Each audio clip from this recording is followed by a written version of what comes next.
Très bien. Alors le thème qu'on va essayer d'aborder ensemble a été intitulé « La tentation de l'assimilation ».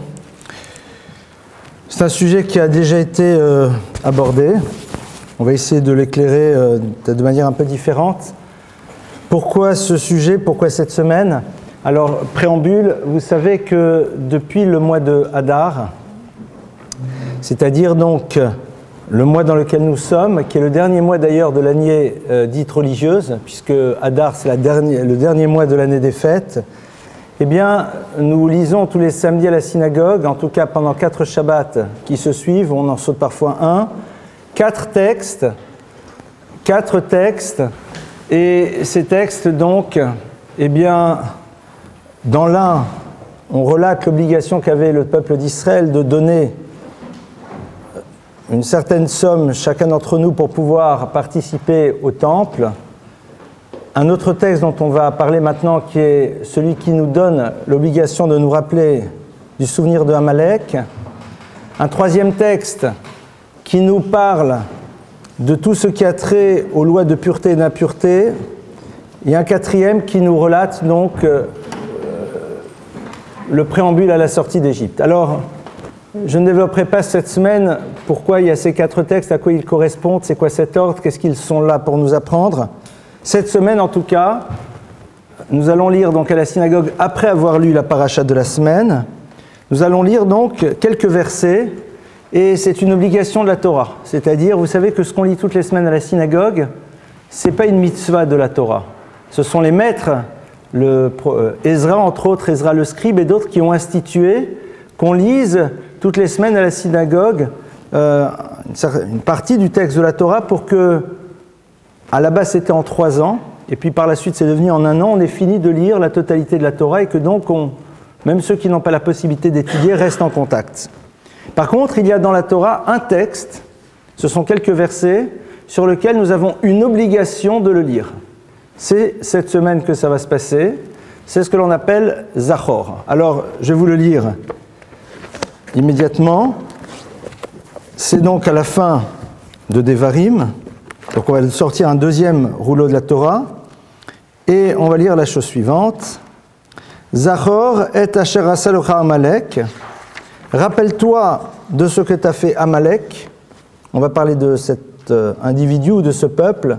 Baderer dans le chemin, betsetrem mimitzraim, au moment où vous étiez en train de sortir d'Égypte. Asher korocha baderer, littéralement, qui t'a refroidi dans le chemin. Vayozanev bocha kol hanecheshalim acharecha, et qui a cherché à faire trébucher, on va dire, tous ceux qui étaient faibles derrière toi. Ve'ata ayef ve'yaga, et toi tu étais fatigué et extrêmement fatigué. Velo yare Elohim, il ne craint pas Dieu. Ve'haya, et ça sera. Be'aniach Hashem elokecha lecha mikol oivecha misaviv, lorsque Dieu te permettra d'avoir la victoire vis-à-vis de tous tes ennemis sur la terre que l'Éternel te donne en héritage. Timchet zecher Amalek, tu devras effacer littéralement le souvenir de Amalek. Mitachat hashamayim, du dessous des cieux.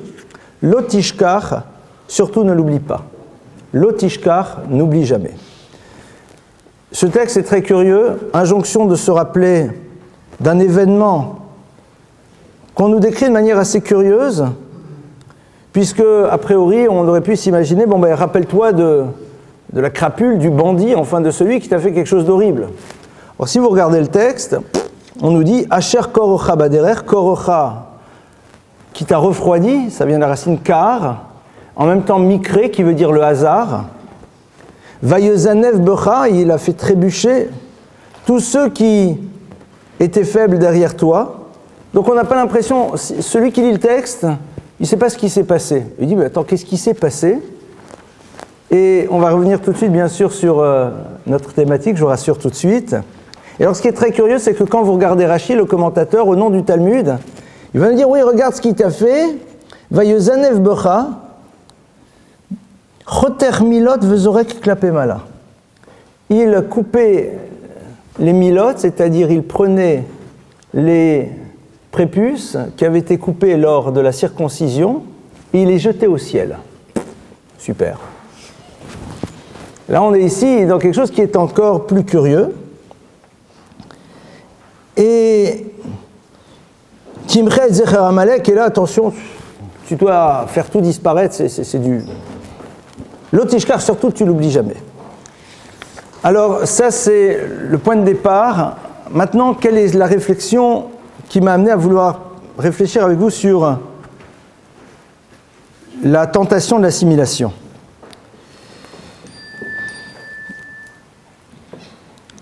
L'assimilation, au fond, c'est quoi? Quelle est la définition qu'on en donne? Et au fond, pourquoi est-ce qu'on serait éventuellement tenté par celle-ci?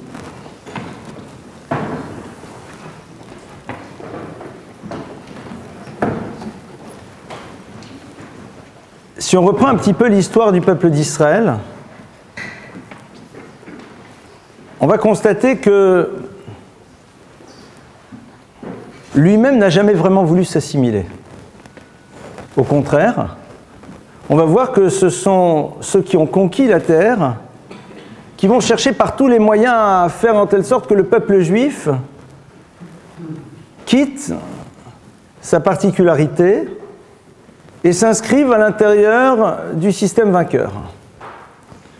Les tentatives de destruction physique ont existé, mais si vous regardez l'histoire du peuple juif, elles ont été relativement peu importantes, même si lorsqu'elles ont existé, elles ont été d'une violence incroyable, par rapport à cette constante qu'on voulait que le peuple d'Israël, à un moment, eh bien, perde sa particularité, mais qu'il fasse partie un petit peu des systèmes qu'il avait conquis. Les Grecs en sont un exemple particulier, et ils vont tout tenter pour le faire. Donc, pourquoi est-ce qu'on a tellement voulu que le peuple juif, dans son histoire, quitte sa particularité? Pourquoi est-ce qu'on a tant voulu de l'extérieur qu'il s'assimile? Alors bien sûr, là-dessus, les théories sont multiples, mais on va s'arrêter tout simplement sur un verset parce qu'on n'a qu'à regarder le texte. Le texte nous dit « V'item li segula mikol ha'amim, v'atem tiuli mamlechet kohanim v'goy kadosh » Dieu, à un moment, s'adresse au peuple d'Israël et leur dit « V'item li segula » vous serez Segula. Segula, c'est un terme intraduisible, que certains vont traduire par peuple élu. Mais ça, c'est pas le bon terme, parce que élu, c'est Nifrar, le peuple qui a été choisi. Vous serez Segula, une Segula, c'est-à-dire quelque chose de particulier. Vatem Tiyuli, et voici maintenant la définition de ce qui va faire de vous un peuple particulier. Atem tiuli mamlechet kohanim v'goy kadosh, vous serez pour moi, dit Dieu, mamlechet kohanim, un royaume de prêtres, v'goy kadosh, il y a un peuple saint. Alors, très beau terme, c'est très joli, mais concrètement, ça veut dire quoi? Vous serez mamlechet kohanim, un royaume de prêtres, super, ça fait très bien de le dire, mais comme dirait l'autre, tachlos, concrètement, c'est quoi? V'goy kadosh, un peuple saint, c'est super, c'est très beau, mais concrètement, ça veut dire quoi? Ici, on a un impératif. C'est-à-dire qu'Akadosh Baruch Hu, ici, crée une forme d'exigence par rapport au peuple d'Israël et dit ce qu'il attend de lui. Il le dit aussi peu de temps avant dans un autre verset dans lequel il dit « Hine, voici que j'ai placé devant toi Chaim va'amavet, la vie, la mort, hatov ve'ara, le bien et le mal. » Donc c'est un verset de la Torah quand Dieu s'adresse au peuple d'Israël. Et il continue, il dit « Ubacharta b'chaim » Et de nouveau ici un impératif, une injonction « Et tu choisiras la vie » ou Bacharta Bachaim, et tu choisiras la vie. Une injonction, une obligation de choisir la vie. Donc on a ici deux versets qui sont très intéressants. Dans un, on nous parle donc de Atem Tiyuli, vous serez pour moi Mamlechet Kohanim, un peuple de prêtres, et Goy Kadosh, un peuple saint. Royauté de prêtres, on ne sait pas ce que ça veut dire. Et puis ailleurs, Dieu nous donne cette injonction de choisir la vie, alors qu'a priori, il nous a mis face à un libre arbitre. Voici, j'ai placé devant toi telle et telle et telle, telle chose. Mais si je te dis « et tu choisiras la vie », c'est un impératif, donc il n'y a pas de choix, quoi. Donc on a ici une difficulté. Ce qui définit au fond le clan d'Israël dans l'histoire, c'est tout d'abord la notion de Mamlechet. Mamlechet, c'est quoi? C'est la notion de Mloucha, c'est la notion de royauté, c'est-à-dire d'un peuple qui sait qu'à un moment il doit être totalement maître de son histoire, à l'image d'un roi qui est dans ce qu'il est censé être, en tout cas, celui qui dirige complètement l'histoire. Le texte nous dit en effet Meler Peretz Geder, le roi peut ouvrir les barrières, c'est-à-dire il est celui qui a tous les pouvoirs. Mamlechet Kohanim, une royauté, c'est-à-dire en premier lieu, Dieu demande au peuple juif d'être celui qui va être dans la malchoute, c'est-à-dire qui est conscient que son histoire, c'est à lui de la diriger, c'est à lui de la construire, elle dépend de lui. Aussi bien au niveau collectif qu'au niveau individuel, et parce que l'individuel construit le collectif, ça construit le principe de responsabilité. Mais Kohanim, de prêtre, c'est quoi un Kohen? Alors si vous regardez le terme de Kohen pour la première fois dans la Torah, eh bien on le retrouve dans le texte de Bereshit. On dit qu'en effet quelqu'un était Kohen le El Elyon. Il a été prêtre, le El Elyon, pour le Dieu Elyon qui est supérieur à toutes les autres divinités. La notion de Kohen, c'est celui qui à un moment a compris que sa fonction dans l'univers, c'est de remplir l'attente que Dieu a vis-à-vis de lui. Le Kohen, par la suite, va occuper une place particulière dans le rituel et dans le système du peuple d'Israël, mais à la base, la notion de Kohuna, c'est au fond être celui qui se rappelle qu'il a une responsabilité, qu'il doit construire quelque chose de particulier. Et pour cela, il doit s'inspirer en effet d'une parole qui est au-dessus de lui. Pourquoi? Le Kohen, à la base, c'était le Bechor, le premier-né. Et le premier-né, c'est quoi? Comment ça se dit en hébreu? Bechor, Bet Kaf Resh. Bet, c'est valeur numérique 2, Kaf 20, Resh 200. Le mot qui désigne le premier-né, c'est-à-dire celui qui symboliquement représente le Kohen, est un mot dont les 3 lettres sont la lettre 2. 2, 20 et 200. Pourquoi? Pour nous renvoyer à l'idée qu'il est celui qui est quelque part l'individu qui ramène la parole de celui qui est au-dessus de lui, c'est-à-dire de celui qui l'a fait apparaître, dans la vie ici-bas le Père et au niveau spirituel le Créateur de l'univers. Il est là pour la faire exister et faire en telle sorte que les autres en aient connaissance. C'est-à-dire que le Kohen, il se sent investi d'une responsabilité d'être le vecteur d'une parole qu'il a reçue et qu'il va devoir partager avec les autres. Mamlechet Kohanim. Dieu dit, voilà, ça c'est la première chose que j'attends de vous. Mamlechet, c'est-à-dire d'un peuple qui se sent totalement responsable de son histoire et qui sait qu'à un moment, à l'image du Kohen, il doit être le vecteur d'une parole. L'autre veut la recevoir ou pas, c'est son problème. L'autre a la liberté de se l'approprier ou pas, c'est son problème. Mais toi, tu dois être vecteur. Vous savez, c'est comme un père avec son fils, une mère avec sa fille, un père avec sa fille, une mère avec son fils. La parole, elle doit être dite. Ce que l'enfant va en faire, c'est son histoire, c'est son problème. Mais moi, ce qui m'intéresse, c'est de la dire. Alors, de la dire de telle manière à ce que l'autre puisse l'entendre, c'est-à-dire, il faut qu'elle soit audible.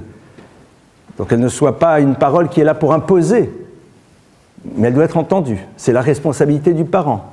Je n'ai pas tant besoin que tu écoutes, j'ai besoin au moins de le dire. Après, ce que tu vas en faire, c'est ton problème. Ça, c'est le clan d'Israël. Goy Kadosh, Goy, c'est un terme qui est utilisé souvent de manière totalement péjorative. Et d'ailleurs, vous voyez bien que dans ce verset-là, on dit bien que Goy, ce n'est pas le nom juif. Goy, c'est un peuple. Kadosh, qui est dans la sainteté. C'est quoi la sainteté? Rappelez-vous que le terme de Kedusha signifie 2 choses. Tout d'abord, la première fois on le retrouve dans la Torah, c'est le moment où Dieu dit à Moïse, dans la révélation du buisson ardent, quand il lui donne sa mission de sortir le peuple d'Israël, il lui dit « Amakom asharata omed alav admat kodeshu » le lieu sur lequel tu te tiens debout, c'est un lieu saint. C'est curieux. Pourquoi est-ce que c'est un lieu qui est saint? Et on peut ici apprendre une chose. Hamakom asharata omed, le lieu sur lequel tu te tiens debout, le mot omed qui veut dire se tenir debout, c'est les mêmes lettres que le mot dema. Dema, c'est quoi? C'est une larme. C'est-à-dire le lieu sur lequel tu vas être obligé d'exprimer maintenant face à toi ce qui t'habite au plus profond de toi-même. C'est-à-dire le lieu qui t'oblige à te révéler dans ce que tu as de plus intérieur, à l'image d'une larme, qui quand tu la sors, révèle au fond ce que tu ressens à l'intérieur de toi. C'est là où véritablement tu vas acquérir ta véritable stature. Et la notion de Kedusha, c'est la notion de Havdalah, c'est-à-dire la capacité à un moment de te sentir séparé de l'autre, non pas dans cette séparation qui est les autres à l'extérieur et moi ici, mais séparés de l'autre parce qu'ayant une dimension et une caractéristique unique. Akadosh Baruch Hu donc demande au peuple d'Israël d'être capable, dans la confrontation qu'il aura à l'histoire, de révéler ce qu'il a à l'intérieur de lui, et à partir de ce moment-là, d'assumer la particularité qu'il doit avoir, qu'il ne doit pas définir dans le déni de l'autre, mais au contraire dans ce qu'il a de particulier. Et quelque part, transmettre ce principe-là aux autres nations du monde. C'est-à-dire demander à chaque nation du monde d'effectuer le même travail. Ça, c'est le programme qui a été posé. Et quand Dieu dit « Ubacharta bachei » mais tu choisiras la vie, eh bien, il dit « Voilà, sache que c'est ce que je te demande. Tu en feras ce que tu veux. Mais comme un père, je me dois à un moment d'être impératif, même si l'enfant a la liberté de refuser, pour lui montrer l'importance de la direction qu'il doit prendre. Choisis la vie, c'est un impératif qui n'enferme pas, mais c'est un impératif qui révèle à l'autre la valeur fondamentale que j'ai envie de lui transmettre. Ça, c'est ce qui est censé être le clan Israël dans l'histoire. Et quelque part, l'assimilation du clan Israël, c'est faire en telle sorte que ce qu'il est censé vivre et révéler, eh bien, ne soit pas quelque chose qui soit transmis aux nations du monde. C'est la raison pour laquelle on a tellement voulu, dans l'histoire, faire en telle sorte que la particularité du clan Israël s'arrête à une somme de rituels, à un fait religieux, et non pas à ce qu'il est dans son essence, c'est-à-dire vecteur d'un message, tel qu'on vient de le définir. La tentation de l'assimilation, c'est quoi au fond? C'est le refus d'assumer la responsabilité qui est nôtre. Et on peut être dans l'assimilation tout en étant un juif pratiquant.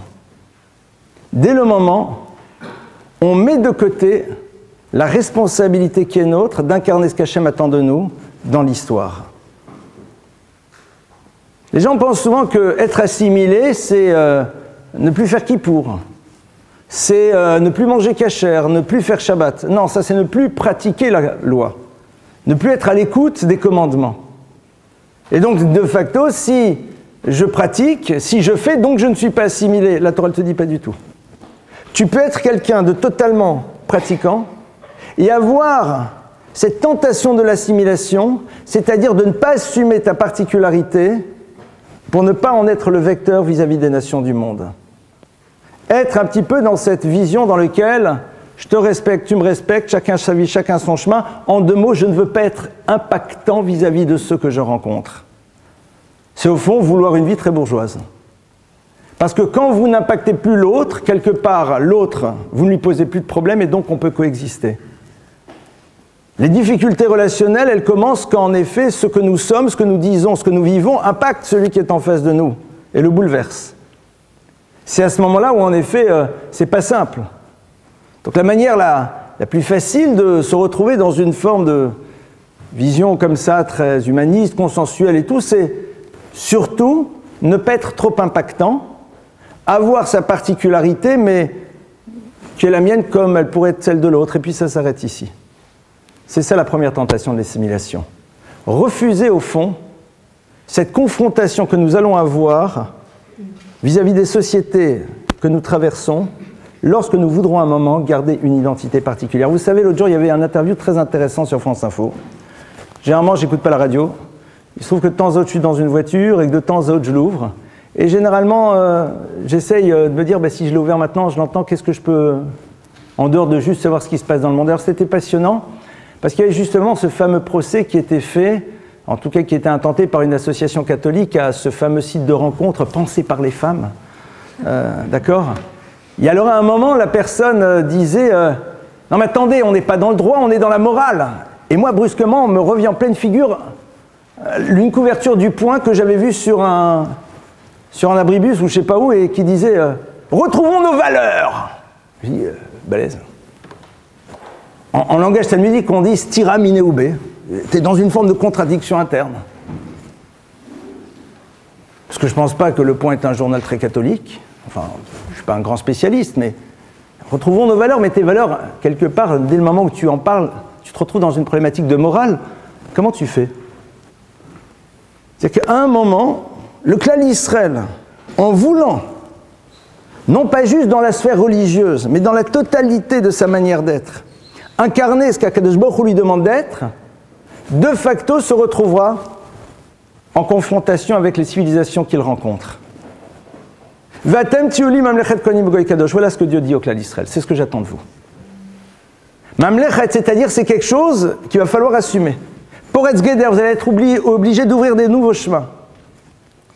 Vous allez être totalement responsable. C'est-à-dire les gens pourront vous dire, mais vous êtes responsable de cette difficulté parce que justement vous voulez continuer à incarner des choses. Ouais. C'est ça le Melech. Le Melech, il assume seul sa responsabilité. Il n'est pas là pour se défausser sur son parti politique et sur ses conseillers. Parce qu'il n'est obligé de rendre des comptes à personne. Il est le roi, il décide. Il peut demander l'avis des autres, mais à un moment, c'est son choix, c'est sa décision. Et personne ne peut le faire sauter. Donc à un moment, il est seul. Ça, c'est au fond le clan d'Israël. La tentation d'assimilation, c'est justement de ne plus vouloir incarner, vivre ce rôle, qui ne nous donne pas vraiment de privilèges, mais qui au contraire génère beaucoup de difficultés. Et je crois que il serait intéressant que chacun réfléchisse sur la liberté que l'on se donne à un moment, d'avoir une démarche de vie qui va être bouleversante et qui, de par le fait qu'elle soit bouleversante, eh bien, risque à un moment d'être génératrice d'une certaine forme de tension, ou en tout cas de créer de la distance par rapport aux univers dans lesquels nous sommes. Et oui. Le clan d'Israël, en effet, c'est la solitude qu'il définit. Rappelez-vous de Bilham, le prophète des nations, qui, lorsqu'il parle du peuple juif, dit une phrase incroyable. Il dit « Hen am le vadad yishkon ». Le voici ce peuple, le vadad seul, yishkon, il est installé. Alors intéressant, il parle déjà de la solitude du peuple juif, mais il utilise un terme en intro qui est assez curieux. Il dit « Hen, le voici ». Alors que les distingués hébraïsants de la salle savent très bien qu'on n'est pas obligé d'utiliser une terminologie pareille. Il suffisait de dire « Amzé, ce peuple-là, le vadad yishkon, est installé seul ». Le mot « Hen », forme d'interjection comme ça qui est mis en intro, n'est pas du tout nécessaire. Hen, le voici. On avait vu une fois dans un cours la chose suivante, vous allez sûrement vous en rappeler. Le mot hen est constitué de deux lettres, hey et nun. Hey, valeur numérique de la lettre hey, c'est 5. Valeur numérique de la lettre nun, 50. Quand vous prenez l'alphabet hébraïque, vous avez les lettres qui ont comme valeur numérique des unités et celles qui ont valeur numérique des dizaines. Les unités, c'est Aleph, Bet, Gimel, Dalet, Te, Vav, Zin, Chet, Tet, 1, 2, 3, 4, 5, 6, 7, 8, 9. Et après, de Yud jusqu'à Tzadé, c'est-à-dire de 10 à 90. Vous pouvez donc construire un lien entre la première lettre de l'alphabet dans les unités et la dernière dans les unités. Ça vous fait systématiquement le chiffre 10. 1, 9, 2, 8, 3, 7, 6, 4. On est d'accord? C'est clair pour tout le monde? Je ne vais pas trop vite? Ça va. Donc il y a une lettre qui est seule. C'est la lettre qui a valeur numérique 5. Idem dans les dizaines, la lettre qui est au centre, mais c'est la lettre qui a valeur numérique 50. Puisque 10, 90, 20, 80, 70, 30, 60, 40, hop, 50. La lettre Hey, valeur numérique 5. La lettre Nun, valeur numérique 50. Hen, c'est le mot Hen. Le mot Hen, c'est celui qui définit la capacité que l'on a de ne pas avoir besoin de l'appui de l'autre pour pouvoir exister. La tentation de l'assimilation, elle commence quand j'ai besoin de faire valider ma démarche par l'autre. Lorsque si l'autre ne valide pas ma démarche parce que quelque part elle est bouleversante, alors je ne suis plus prêt à l'assumer. La tentation de l'assimilation, c'est au fond, j'ai presque envie de dire l'expression de l'incapacité que l'on a d'assumer sa propre histoire. Avec tout ce que ça comporte. Bilham, le prophète des nations, va dire Henam le vadad yishkon. Le klal Israël, sa force, c'est pas juste qu'il est seul. Le préambule, c'est Hen. C'est-à-dire, je n'ai pas besoin que tu valides ce que je suis pour continuer dans la démarche qui est mienne. Et a fortiori, pour un peuple qui, justement, n'est là que pour vivre son histoire et ne pas obliger des autres à la vivre aussi. Parce que celui qui ne tient pas compte de l'autre, c'est la plupart du temps celui qui va vouloir amener l'autre à vivre ce que lui a décidé de vivre. C'est ce que l'on voit aujourd'hui. Au niveau du klal Israël, on a tellement peu besoin de valider notre démarche que l'on n'a pas besoin que d'autres adhèrent au club pour sentir que nous sommes en train de vivre ce qu'Hachem attend de nous. Alors que nous sommes dans un monde dans lequel On a besoin de rallier d'autres à notre cause pour créer une forme de certitude que notre cause est vraie et juste.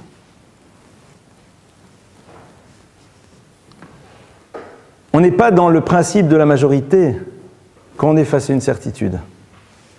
Surtout quand cette certitude ne crée aucun droit, mais surtout des devoirs. Quand elle ne crée aucun lieu dans lequel nous allons dominer les autres, mais au contraire, nous allons nous poser la question de savoir comment nous allons servir les autres. Les univers qui utilisent leur certitude et ne sont pas prêts à se remettre en cause sont généralement des univers qui vont chercher par la suite soit à faire en telle sorte que d'autres adhèrent, soit à faire disparaître ceux qui ne pensent pas comme eux. Ce qui n'a jamais été le cas du clan d'Israël. La tentation de l'assimilation, ça commencerait donc par le besoin presque obsessionnel d'être validé par les autres. Ce besoin presque obsessionnel, quoi. C'est qu'est-ce que l'autre pense de moi? Et quand j'ai besoin d'être validé par l'autre, alors je rentre dans l'univers de ce que j'appellerais du caméléon social. C'est-à-dire de celui qui, au bout d'un moment, va pervertir son identité pour être sûr d'être accepté. Le caméléon social, c'est celui qui va changer de couleur, de parole et de manière d'être en fonction des lieux dans lesquels il se trouve, parce qu'il a besoin d'être sûr qu'il sera validé en tant que juif, mais pour ça, il va sacrifier à ce que l'autre attend de lui. Rappelez-vous de cette idée qu'on a souvent vue ensemble, que je considère, quand je dis je, c'est ce que j'ai reçu de mes maîtres aussi, que l'on n'a pas besoin d'être aimé de ceux qui attendent que l'on soit comme ils attendent pour pouvoir nous aimer. C'est valable aussi bien au niveau collectif qu'au niveau individuel. Si on a besoin de sacrifier à ce que l'autre attend de nous pour pouvoir être aimé, alors on n'a pas besoin d'être aimé de quelqu'un qui me demande d'être ce qu'il veut que je sois pour pouvoir commencer à m'aimer. Bien sûr, si l'autre attend de moi un comportement humain minimum, c'est normal. Mais on ne parle pas de ça ici. Maintenant, on va reprendre donc ce texte. Zachor et Asher Asa Locha Amalek Baderech, on a vu tout à l'heure, Asher Kor Ocha Baderech. Amalek, c'est dans la tradition juive celui qui, justement, veut nous amener à l'assimilation. Et le Zohar explique la chose suivante, les maîtres de la Kabbale nous expliquent et nous disent que le clan d'Israël est à l'image du grain de blé qui a un certain nombre d'écorces qui le recouvrent. Il y en a deux qui sont relativement facilement détachables, et puis la troisième est beaucoup plus difficile à enlever parce qu'elle colle au grain. Amalek et ceux qui s'incarnent dans Amalek correspondent justement à cette troisième écorce. Les deux premières sont Ismaël et Esav. Elles sont écorces dans le sens où elles ont fait partie de l'histoire du peuple juif et maintenant elles ont construit leur propre histoire, elles se sont séparées. Mais elles sont identifiables, elles sont visibles. Elles sont identifiables et visibles. Ishmaël, Ismaël, Esav, Ésaü sont chacun partis créer leur propre histoire, il n'y a aucun problème. Mais il y a un troisième qui est beaucoup plus complexe, qui est très très proche. Et ça, il y a à la fois celui que l'on appelle Amalek et le Erev Rav, c'est-à-dire celui qui véhicule des valeurs qui sont complètement antinomiques à ce qu'est le peuple d'Israël, mais à l'intérieur du peuple juif ou dans sa proximité immédiate. Asher Korocha, il est celui qui t'a refroidi Baderer dans le chemin. Pourquoi est-ce qu'on parle de cette notion de refroidir? C'est quoi la notion du quart? Refroidir, c'est aussi la même racine que Mikré. Mikré, c'est le hasard. Amalek, c'est celui qui, à un moment, comprend que pour faire disparaître le peuple juif, pour l'assimiler, il faut tout simplement créer chez lui une forme de distance dans la relation émotionnelle qu'il a avec le Créateur, que les choses soient plus froides, plus intellectuelles, que la dimension de l'émotion, de la chaleur, eh bien, soit moins présente parce que c'est ôter à un moment l'univers du ressenti, et puis créer la notion du doute, créer la notion du hasard, c'est-à-dire essayer d'installer des théories qui permettront d'expliquer de manière plus ou moins rationnelle la particularité du destin du peuple juif. Ne s'attaquera jamais au fait qu'il faut arrêter de faire Shabbat et manger kasher. Parce que ça, à la limite, on dira non. Mais il travaille sur le long terme. C'est-à-dire tout d'abord que tout ce qui nourrit l'homme dans sa relation à Dieu, c'est-à-dire au niveau des émotions, au niveau de la chaleur, commence au fur et à mesure à disparaître. C'est organiser un judaïsme un peu plus pompeux, dans lequel en effet l'intellect occupe une place prépondérante, mais dans lequel la Avodat Hashem, le service divin, avec tout ce qui constitue l'individu, eh bien, soit aussi soumis à des règles synagogales, truc très, très comme il faut. Faire en telle sorte que l'homme se sent honteux le jour de Simchat Torah de prendre un livre de Torah comme il y en a à l'intérieur et de chanter, de danser, de sauter avec. Et plus c'est un maître, plus il va danser, plus il va sauter avec. Faire en telle sorte que l'expression de ce bonheur de pouvoir, à un moment, vivre, apprendre la Torah, soit quelque chose que l'on ne ressente plus au niveau de nos émotions plus profondes de nous-mêmes. Première chose, quand on se sent gêné d'exprimer la joie que l'on a d'accomplir une mitzvah, quand on se sent gêné d'exprimer le bonheur que l'on a de vivre véritablement la parole d'Hachem, alors on est ici déjà dans quelque chose qui est l'univers d'Amalek, c'est-à-dire quelque chose qui nous amène vers l'assimilation. Tout en continuant, comme je l'ai dit tout à l'heure, à, pour l'instant, pratiquer. Vous savez, l'assimilation, ce n'est pas juste sur une génération. L'assimilation, elle va aussi se situer à travers la perception que l'enfant aura de ce que représente véritablement pour moi les mitzvot, dans la manière dont il va ressentir le bonheur que j'ai de les vivre. Cette dimension de chaleur, ce ressenti, cette joie, cette forme de jubilation, qu'on le veuille ou pas, c'est ça qui reste. Parce que la technique, elle est facile. La jubilation, si on la ressent, alors elle passe. Sinon, l'enfant a pris des techniques et ça s'arrêtera là. Et puis au fur et à mesure, sur 15 actes techniques, on n'en fait plus que 14, 13, 12, 11, et puis après, une fois par an, et puis tout va bien, quoi. Ça, c'est cette idée-là dont Korah Mikre. Et puis, il va prendre, dit le texte, il prend les Brit Mila, là, la circoncision, il la jette au ciel. C'est quoi cette histoire? Il prend le prépuce, il le jette au ciel. Amalek, il est très fort au fond. L'univers de l'assimilation, c'est quand on refuse de comprendre et de voir que la relation à Dieu, elle se situe justement là où on penserait le moins possible à trouver. La Brit Mila, c'est quoi? C'est le lieu d'alliance qui se situe au niveau de l'organe qui est le plus puissant chez l'être humain, c'est-à-dire la pulsion sexuelle. La pulsion sexuelle et la pulsion de vie, c'est quelque chose qui est d'une intensité folle. Et quelque part, Amalek, il dit non, il n'y a pas de problème, mais ça reste au ciel. C'est-à-dire que ce concept-là n'a pas à être présent sur Terre. C'est-à-dire, soit tu es dans la chasteté, mon frère, et comment tu fais pour... parce que on sait que ça n'est pas dans les choux, quoi. Et puis, c'est pas juste. C'est-à-dire, pour être élevé, il faut qu'à un moment, tu supprimes une partie de toi-même, c'est-à-dire que Dieu s'est planté, quoi. Avec tout le respect que je dois pour ceux qui ont fait ce vœu, c'est leur problème. C'est-à-dire qu'en deux mots, au fond, il y a la pauvre humanité, un peu animale, il n'y a pas le choix, mais pour être quelqu'un de bien, tu décides que Dieu s'est planté. Il aurait pu faire le système de la partogénèse, si c'est ça. Ou nous faire comme des hermaphrodites, il y a plein de systèmes. Donc Amalek, il dit, oulala, je ne veux pas de ce concept, il ne m'intéresse pas. Si cette notion-là, elle est là, que ça reste là-haut, c'est-à-dire c'est un autre univers. C'est-à-dire que l'assimilation, elle est quand on ne veut plus voir la présence de Dieu, même dans des moments pareils. Quand il y a cette forme de rupture entre l'univers métaphysique auquel on peut adhérer et l'univers du quotidien. Le moment dans lequel, en effet, on va ressentir des émotions spirituelles dans des cadres bien déterminés, mais dès le moment où on rentre dans la vie, alors qu'on était déjà dans la vie, mais on a l'impression que c'est une autre vie alors que c'est la même, eh bien là, c'est pas le spirituel qui est présent, quoi. Il n'y a plus de raison qu'il soit là. Donc on peut être quelqu'un qui, quelque part, va être sensible à sa judaïté, voire même aimer participer à des offices, à toutes sortes de choses, mais qui est au fond tombé dans le piège que lui a tendu Amalek. Et c'est d'autant plus difficile que cette vision de l'existence, eh bien, le vadad, elle fait du juif et du peuple juif quelque chose qui est le vadad seul.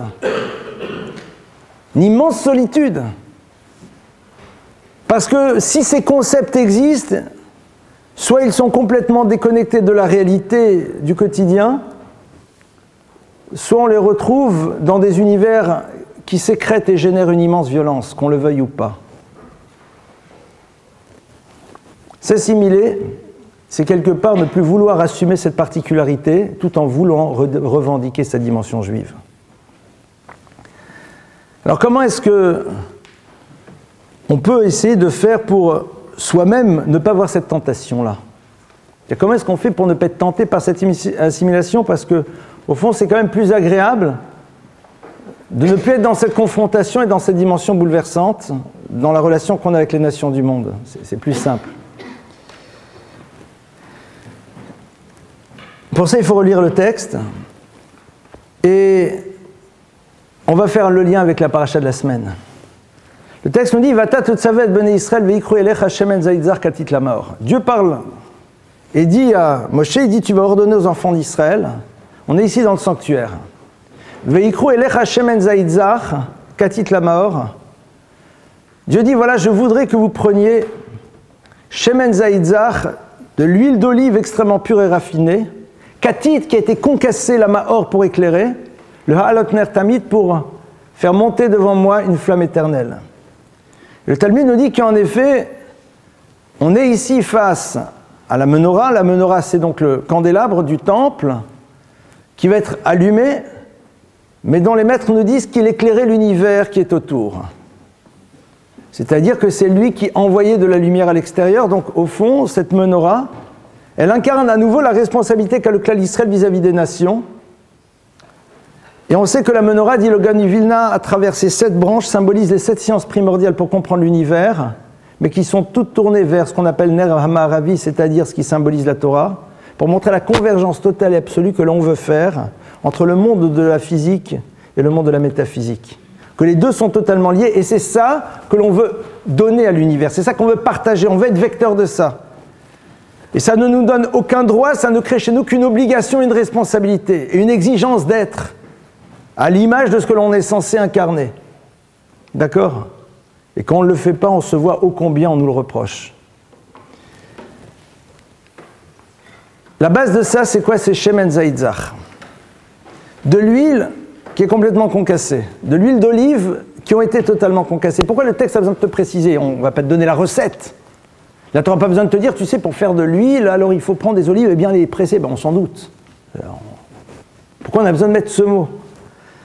Katit lamaor, c'est pour bien nous montrer que pour pouvoir à un moment exprimer cela, c'est-à-dire être le support de cette lumière, il faut être prêt à assumer quelque chose qui va être un poids. Katit lamaor, et ce poids-là, c'est le poids de l'exigence que l'individu construira vis-à-vis de lui-même et qu'il aura vis-à-vis de la place qu'il occupe à l'intérieur du peuple d'Israël. Katit lamaor. Si tu veux à un moment être le support de ça, sache qu'en effet, c'est quelque chose qui va demander des efforts. Quelque chose qui va faire qu'à un moment, Katit, tu ne pourras exprimer ça que quand tu seras soumis à une forme de pression que tu construiras vis-à-vis de toi-même. Et si tu oublies de la construire vis-à-vis de toi-même, eh bien, c'est parfois les nations du monde qui te le rappelleront. C'est ce qu'on appellerait l'univers dans lequel l'individu construit une exigence par rapport à lui-même et comprend qu'il a une responsabilité vis-à-vis de l'autre. Ça, c'est ce qui va être Maor, c'est ce qui va être en effet l'élément qui peut éclairer.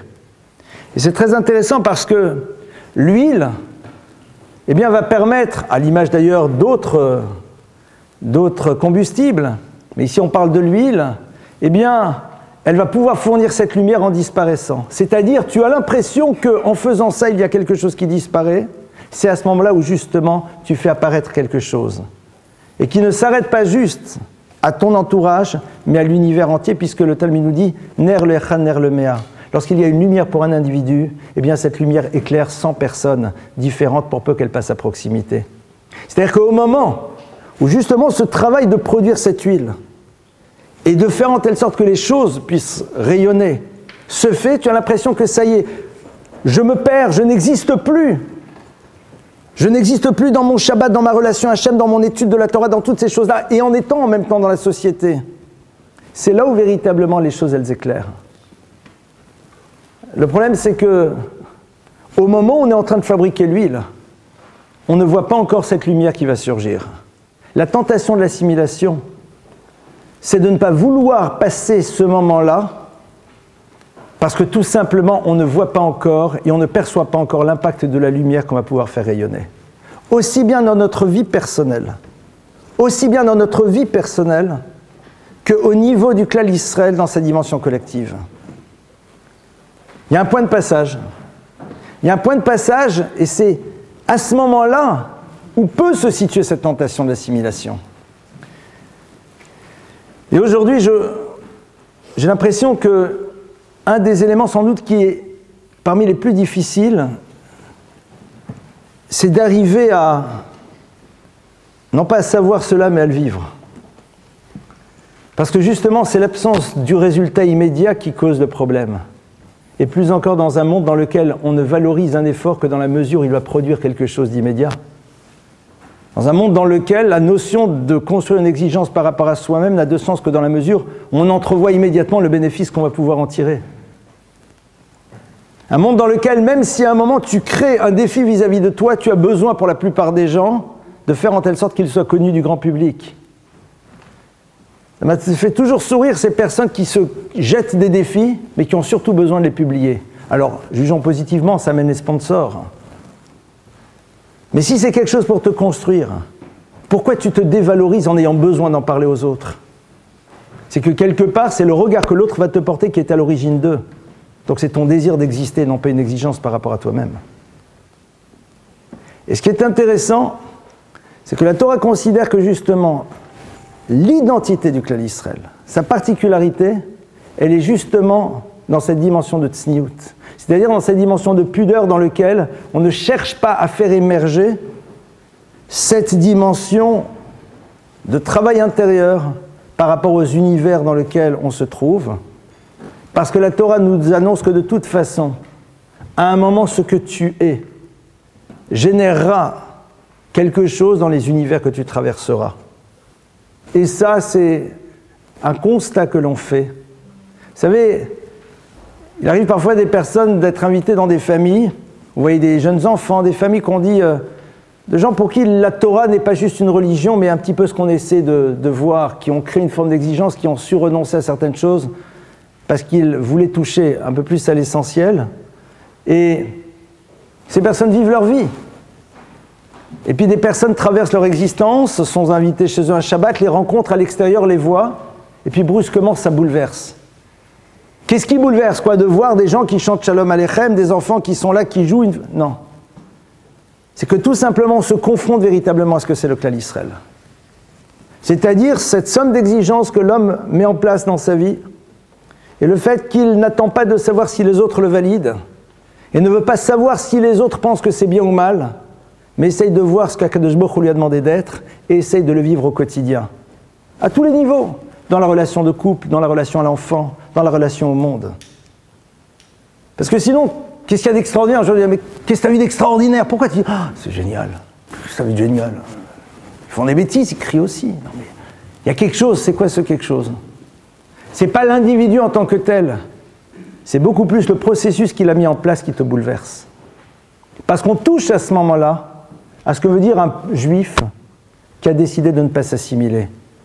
Et qui peut parfois ne pas être pour l'instant un juif qui pratique, mais qui re-rentre dans le monde dans lequel il exige quelque chose vis-à-vis de lui-même, dans un monde dans lequel ce n'est pas le regard de l'autre qui va déterminer son mouvement, un monde dans lequel il ne veut plus être un caméléon social, un monde dans lequel il n'a pas besoin de publier ses avancées pour pouvoir se faire exister. Il n'est peut-être pas encore dans l'univers du Shabbat, il n'est peut-être pas encore dans l'univers de la cacheroute, parce qu'il n'en a pas le savoir. Mais déjà, de cette manière-là, il sort de cette tentation de l'assimilation, parce qu'il va recréer cette forme d'obligation vis-à-vis de lui. Aujourd'hui, on a besoin, j'ai l'impression, peut-être de repenser un tout petit peu à cela, parce que même notre judaïté, au bout d'un moment, ne fait plus le poids face à l'assimilation extrêmement concrète de millions de juifs. Depuis la Shoah, c'est en millions qui tout simplement, même dans la rencontre qu'ils ont pu faire vis-à-vis d'un judaïsme de Torah, n'ont pas réussi à un moment à être bouleversés par cette rencontre. La question que chacun d'entre nous doit être capable de se poser, c'est en quoi, de par la démarche qui est sienne, il risque un jour d'être bouleversant, sans s'en rendre compte, vis-à-vis des univers qu'il croisera. Et c'est en cela où, en effet, on peut lutter contre l'assimilation. On a besoin, en effet, de stratégies très concrètes, de vidéos, de films, de cours, d'activités, ce que vous voulez. Mais si l'objectif c'est entre juifs, entre feuges, ça ne veut rien dire. C'est très sympa. Mais la Gemara nous dit, Poukrasi, sors et vois. Sors et vois ce qui s'est passé dans des univers dans lesquels on a limité le judaïsme à cela, et vois ce qui se passe sur 2 ou 3 générations. Et je vais dire quelque chose qui va peut-être pas être politiquement correct. Il faudrait quand même pas que le peuple juif, ça reste juste les barbus comme moi. Ça serait dramatique. Regarde qu'il ne reste que dans l'univers dans lequel, en effet, il y a une éducation. Ça serait le pire des échecs. Le rabbi de Belz a lu un verset un jour et il lui a donné une autre traduction. Lorsque Yehuda, un des fils de Jacob, est confronté à son frère Joseph, qui est à ce moment-là vice-roi d'Égypte, qui veut lui reprendre son petit frère, vous connaissez l'histoire plus ou moins, il ne sait pas encore que c'est son frère, donc ils sont dans une confrontation, et l'autre lui dit « Non, ton petit frère Binyamin, je le garde chez moi, il ne repart pas chez Jacob. » Et Yehuda qui s'est engagé, Yehuda qui vient de la racine Yehudi, Yehudi c'est un juif. Et Yehuda, c'est les 4 lettres du nom de Dieu, Yud, Hei, Vav, Dalet, Hei. Il y a juste le Dalet au centre, si on l'enlève, ça fait Yud, Ke, Vav, Ke, le nom de Dieu. Yehuda, il dit la phrase suivante, elle est terrible cette phrase. Il dit qu'il à la vie, il dit à Joseph, qui est vice-roi d'Égypte, il dit, mais tu ne peux pas me faire ce coup-là. Tu ne peux pas me garder mon petit frère. Qui à la vie, comment veux-tu qu'un jour je monte vers mon père, je vais remonter vers mon père, vers Jacob, Ve'anahar et le jeune, et Nenouiti ne sera pas avec moi. Le rabbi de Belz relit le même verset. Il rajoute, pardonnez-moi, juste une voyelle. Et il se parle à lui-même. Le rabbi de Belz, c'est-à-dire un rabbi chassidique, sa cour, ses élèves, ses familles, milliers de juifs pratiquants, orthodoxes, ultra-orthodoxes, qu'on aime dire aujourd'hui, ça fait plus mieux. Et il se parle à lui-même, il dit « la vie, comment pourrais-je un jour revenir vers mon père, vers le créateur de l'univers ? Ve'an nohar, et la jeunesse et Nenouiti ne sera plus avec moi. » Sa communauté sera avec lui. Mais il sera où le clan d'Israël ? L'enjeu, il est là. La tentation de l'assimilation, on a vu qu'elle peut même exister à l'intérieur du juif pratiquant. Et le juif qui ne l'est pas est peut-être déjà lui en train de sortir de cette assimilation, s'il a reconstruit ce désir d'avoir une exigence par rapport à lui-même, avec tout ce qu'on a essayé de développer ensemble. C'est notre défi, j'ai l'impression. Vous allez dire, mais on est combien ici ? 30, 40, 50, 80, j'en sais rien. Pas grave. C'est pas grave parce que l'histoire du clan d'Israël, elle a toujours été hors de toute logique. Aussi bien dans ses persécutions que dans ses victoires. La logique n'a jamais habité l'histoire du peuple juif. Jamais. Et chaque fois qu'on a essayé d'être dans une logique, l'histoire nous a montré que notre logique ne fonctionnait pas. Alors la question elle est de savoir, mais chacun d'entre nous, par rapport à ça, où est-ce qu'il se situe ? Ah, mais que suis-je ? Qui suis-je ? Chayav Adam lomar bishvili nivra ha'olam. L'être humain a l'obligation de se dire « le monde n'a été créé rien que pour moi ». C'est-à-dire que rien que moi seul, je peux changer l'univers.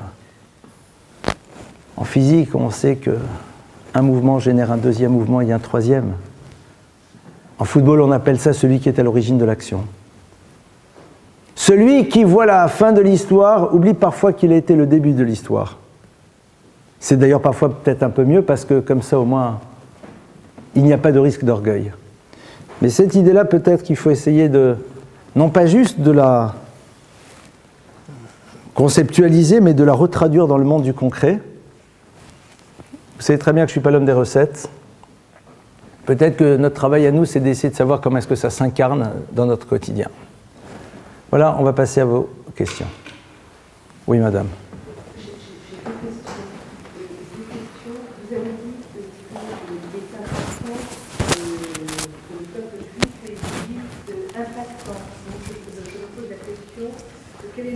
périmètre de cette vie impactante, est-ce que c'est uniquement pour nous, pour le peuple juif, ou bien c'est une vie impactante également pour les autres nations? Et si ce périmètre est bien plus vaste, comment se fait-il que le prophète Daniel, lorsqu'il a conseillé le roi Nabuchodonosor, a été puni par la suite? C'est ce que j'ai appris là sur un cours concernant la Bible d'Esther. Il a été ensuite puni, paraît-il, d'avoir confié au roi Nabuchodonosor la mitzvah du Chesed. Alors, ça, c'est ma première question. Et ma deuxième question, vous avez dit que Amalek, c'est la troisième écorce du grain de blé, que les deux premiers sont détachables dans le repère de vie, Ismaël et Sarah. Amalek est le descendant d'Ésav. Alors, comment peut-on identifier? Est-ce que ça signifierait que c'est le monde athée, matérialiste qui est autour de nous? Alors, sur la première question, la dimension impactante, elle n'est pas nécessairement à ce que vous allez transmettre, mais elle va se situer à travers ce que vous allez être. Et l'histoire de Daniel, ça nécessiterait un cours en tant que tel, donc je ne vous répondrai pas, autant pour moi, mais il faut reprendre tout le contexte, pourquoi en effet à ce moment-là, jusqu'à où il devait aller, jusqu'à où il ne devait pas aller. Ça, c'est un autre problème. Maintenant, j'ai été très très vite sur l'histoire de Amalek, l'écorce, parce que c'est Amalek et le Erev Rav. C'est-à-dire, c'est aussi tous ceux qui ont adhéré au peuple d'Israël pour de mauvaises raisons. Et qui donc, en effet, n'ont vu dans leur démarche que leur propre intérêt, non pas un projet. Voilà. Donc de manière plus globale, c'est en effet, on peut imaginer, ça c'est aussi de l'univers matérialiste, mais dans lequel la matérialité est une finalité. Oui. Moi, alors en fait, vous nous avez répondu à nous, juifs, pourquoi l'assimilation, c'est la capacité à montrer qu'on est un peuple élu et qu'on a la royauté. Mais qu'est-ce qu'on peut répondre? Je sais qu'on vous a posé souvent la question, mais je n'ai pas la réponse face à mes collègues. Pourquoi on ne s'assimile pas? Pourquoi on ne se marie pas avec des goïs, enfin avec un nom juif? Je ne sais pas quoi répondre. Il faut leur demander à eux, il faut être très juif dans ce genre de questions, il faut répondre par une question. Il faut dire, mais pourquoi tu as tellement besoin que je me marie avec toi? Pourquoi ça te dérange? Essaye de réfléchir. C'est comme un petit peu dans un job, de manière un peu allergique, mais une forme d'analyse de pratique. Hein. Pourquoi avez-vous choisi ce travail? Pourquoi cette question vous taraude tellement? On est sympa, on est cool, on vous amène des prix Nobel, on est détente, on donne de l'argent à toutes les institutions, on fait de la mode un peu sympa, quoi. Du film, du cinéma, Goldwyn Mayer, toute l'ambiance. Pourquoi ça vous dérange tellement? Moi, j'aimerais d'abord avoir la réponse à cette question. Pourquoi ça pose un tel problème? Ça crée une sorte de jalousie. Maman m'a dit c'est raciste. Ouais. Mais attendez. Mais attends. Mais d'où? Pourquoi? Parce que quoi? Vous êtes raciste parce que vous vous mariez entre juifs. Ah, c'est intéressant, nouvelle définition du racisme. Maman m'a dit, comme tu cherches qu'un... Je n'étais pas mariée, j'étais étudiante. Comme tu cherches qu'à te marier avec un juif, donc c'est du racisme. Tu te fermes aux autres cultures. Ah ben il faut juste... Ah non, je suis très ouvert à toutes les autres cultures, mais j'ai quand même le droit de me marier avec quelqu'un avec qui je me sens bien, non? Et si celui avec qui je me sens bien, c'est quelqu'un avec qui je partage le même idéal, parce que les gens ils parlent de couple idéal, mais en vérité, toi ce que tu as, c'est un idéal de couple. Ben, l'autre, il a peut-être pas le même idéal de couple que moi, ben je peux pas. Oui. C'est tout. C'est-à-dire, c'est le genre de questions, mais moi qui chaque fois me renverse. Et je suis vraiment désolé, mais excuse-moi, j'envisage mon couple avec quelqu'un qui se projette dans la même direction que moi, avec une identité commune, avec des choses comme ça. On est vraiment désolé. Hein. C'est comme les gens qui disent, mais comment vous pouvez être heureux avec tant d'enfants? Je leur dis, je suis désolé, on est heureux. Excusez-moi, hein. Mais attendez, mais je comprends pas, votre femme, nanana, non, on est content, ça. Non, je l'oblige pas, non, tout va bien. Excusez-nous, hein. Quand j'étudiais au collège, après quand vous étudiez au collège, vous viviez d'amour, d'eau fraîche, et puis de 3 francs 6 sous, et encore. J'ai dit, mais comment est-ce qu'on peut être heureux comme ça? Excuse-moi, mais on est bien. On est vraiment désolé.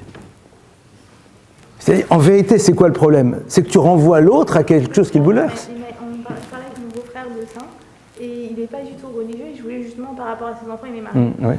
Et je lui disais, bon, il va avoir des enfants. Et je lui disais qu'il faut absolument qu'il transmette à ses enfants, même s'il n'est pas religieux, qu'il transmette et tout. Et il me disait, non, je laisserai mes enfants se marier avec qui ils veulent, parce que sinon, ils vont perdre la culture, vraiment la dimension. Rendez-vous dans 20 ans. Rendez-vous donc, il n'y a pas de problème. C'est comme les gens, ils disent, non, il faut que je les laisse ouverts au monde, comme ça ils choisiront. Voilà. Espèce d'abruti. Pas ton beau-frère, Hazou Shalom. Espèce d'abruti. Tu vas les imbiber de culture pendant 20 ans, et puis un beau jour, tu vas lui dire, choisis avec le judaïsme. Et en yiddish, il va dire, Shkunarda, c'est quoi le judaïsme? Et il va dire, je choisis aussi le judaïsme. Psalloubia, gefilte fish et ambiance. Il n'y a pas de plus, pardonnez, il n'y a pas de plus grande imbécilité que ça de dire, attends, l'autre il va choisir. Mais choisir entre quoi et quoi? Entre le jambon et le homard? C'est son seul choix, il ne connaît pas le reste. Et le reste, on lui aura fourni une telle vision fausse des choses. Attendez, moi j'ai dans mes cours, je ne les citerai pas, des gens qui ont un parcours très intéressant et qui parfois disent, mais comment ça se fait que je découvre seulement à mon âge ce que c'est vraiment le judaïsme? Je dis, bah oui, parce que tout simplement, tu as eu des parents, enfin je leur dis pas comme ça, hein, tu as eu des gens éclairés qui t'ont dit, il faut être ouvert au monde, sauf à ta propre histoire. Et ce qu'on t'en a transmis, c'est des miettes, et encore pas toujours très fraîches. Qu'est-ce qu'on fasse? Pas rien. Hein. C'est ça le drame. Mais pourquoi les gens... Aujourd'hui, les gens ils disent, non, surtout pas l'école juive. Pourquoi? Ben, ils risqueraient à un moment d'avoir peut-être une alternative au choix que tout le monde fait. Ah ouais, on est vraiment désolé. Et en plus, ça ne l'enfermera pas, en plus il ne sera pas dans le ghetto, en plus il pourra même être médecin, avocat et ingénieur, et chercheur, ou musicien. Aucun problème, c'est ça qui est encore pire. Parce que s'il s'enfermait dans son ashram, à la limite, bon, il y a des fous. Non. C'est ça le drame. Oui.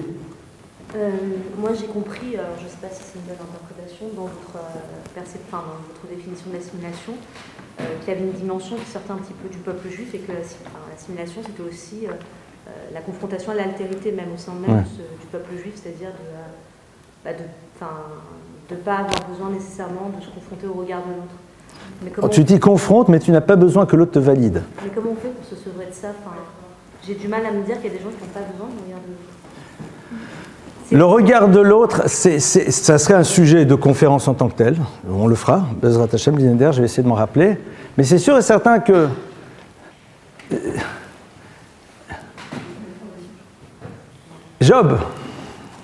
Yov, à un moment dans sa souffrance, c'est ce qu'il dit. Il dit, ah, mi itne ni kayer arkedem. Il dit à Dieu, ah, comme je voudrais être que Yerarkedem, comme les mois d'avant. Le Talmud dit, c'est quoi cette demande? Et la Gemara dit, c'est quoi la période de la vie que l'on calcule en mois? C'est la période dans laquelle l'enfant est dans le ventre de sa mère. C'est-à-dire dans lequel il se sent exister, point. Il se sent aimé. C'est-à-dire qu'à un moment, il est dans son univers et il existe pleinement dans celui-ci. C'est-à-dire que il y a une tension pour arriver vers ça. Comment est-ce qu'on y arrive? Quand on sait que la relation elle est avec Akadosh Baruch Hu. Quand on sait que la relation elle est avec Hachem, il y a tension, c'est ni le mépris ni le déni de l'autre. C'est ni l'enfermement, ni le gars qui va en ermite. Mais à un moment, la confrontation à l'autre, elle est là, et elle peut m'apporter quelque chose. Mais l'autre n'est pas celui qui va me faire changer parce que j'ai besoin de lui plaire. C'est ça l'enjeu. Dans toute confrontation, il y a une dimension bouleversante parce que l'autre peut t'apporter quelque chose. Moi, tout à l'heure, j'ai vécu une expérience incroyable. Au téléphone, quelqu'un m'appelle d'Israël et me dit, voilà, je viens de sortir un livre et j'ai besoin de gens qui m'aident à l'éditer. Je lui dis, ton livre, il est en hébreu, il est en français. Il me dit en hébreu. Je dis, écoute, à mon avis, c'est un peu difficile parce que je pense que le public français est plus sensible à... Très bien. Il dit, ok, j'entends. Et il continue. Il me dit, bon, je vais au Kotel Amaravi. Est-ce qu'il y a des gens qui sont proches de toi pour lesquels je peux prier? Je lui ai dit. Il a dit, d'accord, avec plaisir, je vais prier pour eux. Au revoir, et à bientôt. Voilà. Ça, c'est une rencontre bouleversante. C'est quelqu'un qui vient d'essuyer un refus. mais qui se dit, mais moi j'ai quelque chose à donner à l'autre. J'attendais que l'autre me donne, il ne m'a pas donné. Il veut pas, il peut pas. J'ai eu l'impression que je ne pouvais pas. Peut-être que je ne voulais pas, j'en sais rien. C'est à moi de réfléchir par rapport à moi-même. Mais ce qui est sûr, c'est que, voilà, ça c'est bouleversant. Et je me suis dit, mais dans ma vie à moi, personnellement, moi, Élie Lemel, est-ce que j'aurais été capable de fonctionner de cette manière? La confrontation à l'autre, et il se trouve que l'autre est juif, il peut être non juif, il peut être ce que tu veux. Celle-là, elle a du sens. Mais lorsque, dans la confrontation à l'autre, j'ai besoin à un moment de me trahir pour me faire exister, là, c'est plus possible. Je crois que c'est Goldman qui, dans une de ses chansons, je ne me rappelle plus c'est quoi ces termes, mais surtout ne trahis pas, quoi. Je ne me rappelle plus les mots exacts. Je me rappelle de la musique, mais pas des mots exactement. On ne se trahit pas, quoi. Oui. Oui, tu voulais... Ah non, d'accord. Dire que j'entendais dans tout ce qu'on a l'émission, retrouver du sens. Il y a aussi cette notion de retrouver... Mais non, mais le sens, il faut retrouver le livre, d'abord. Quelle est ta question? Oui. 3 questions. Ah, 3 questions. Ouais, d'accord. Vas-y. Ok, alors première question, c'est est-ce que le fait de toujours devoir penser différemment, indépendamment des autres, c'est l'exclusivité du peuple juif, et c'est ça vraiment qu'on doit donner, c'est-à-dire l'exclusivité qu'on a de façon innée, pas plus ou moins innée. Je t'arrête là-dessus. Première question. Oui. Ah, pardon. Ah, je croyais que c'était... Qu'on doit justement transmettre aux autres. D'accord. Le fait que nous, on est totalement différents de façon constante, ça peut amener les autres à se poser des questions et à réfléchir sur eux-mêmes. Est-ce que c'est à peu près ça qu'il faudrait... D'accord. Première question. Première question. Deuxième question, c'est si nous, notre but, c'est vraiment d'amener un comportement qui est exemplaire, pourquoi est-ce que ça ne se limite pas justement à un comportement? Pourquoi amener d'autres lois qui vont aller jusqu'à certaines pratiques, certains cultes? Et troisième question, c'est... Je sais. Alors, très bien.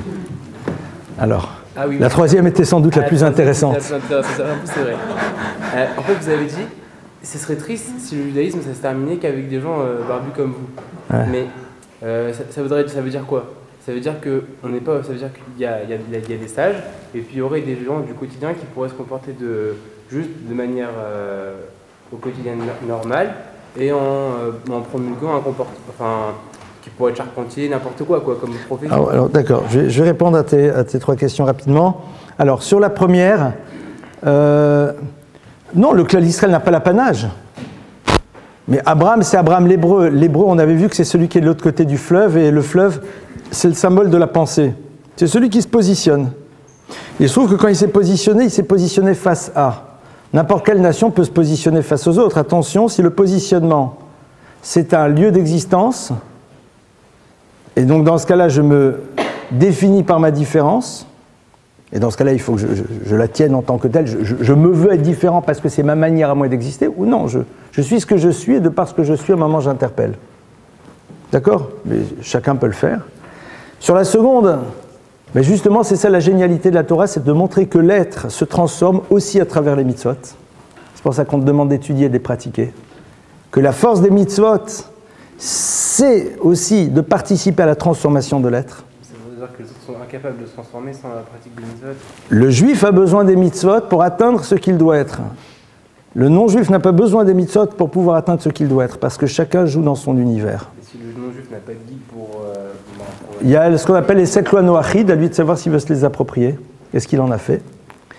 Et sur la troisième question, c'était quoi, puisque c'était je ne sais pas en premier? Le coup de la barbe, non, c'était pour que Remington ait toujours des clients. Non, c'est pas vrai.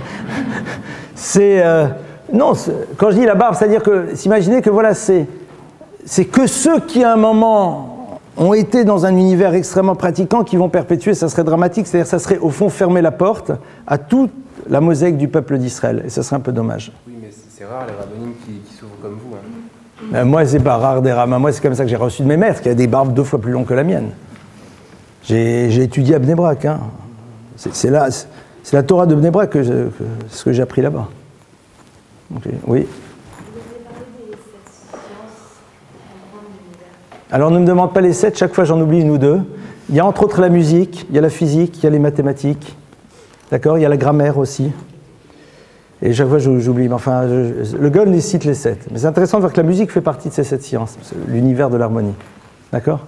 Et elles se tournaient toutes vers le nerf Amaravi, vers la lumière occidentale, qui montrait bien qu'il y a convergence parfaite. À tel point que le Gaon Vilna dit que quelqu'un qui refuse d'être dans le savoir scientifique profane le nom de Dieu, parce qu'à travers le savoir de la science, l'individu comprend la génialité du Créateur à travers sa création. Maintenant, la question est de savoir par quoi on commence. Le Gaon a commencé par la Torah, et à travers la Torah, ce savoir, il l'a possédé. Un de ses élèves, Rabbi Natan Mishklov, il lui a fait traduire la géométrie d'Euclide en hébreu, par exemple. C'est intéressant. Les maîtres, en tout cas ceux que j'ai connus, je parle d'un qui se trouve être un de mes oncles, étaient des mathématiciens hors pair, c'est-à-dire ils n'avaient pas besoin de faire 20 ans d'études, quoi. Ils manipulaient le raisonnement mathématique de manière assez incroyable. Donc ça, c'est encore un autre sujet. Voilà donc quelques pistes de réflexion. Je nous laisse. Bezrat Hashem, à la semaine prochaine. Shavua Tov.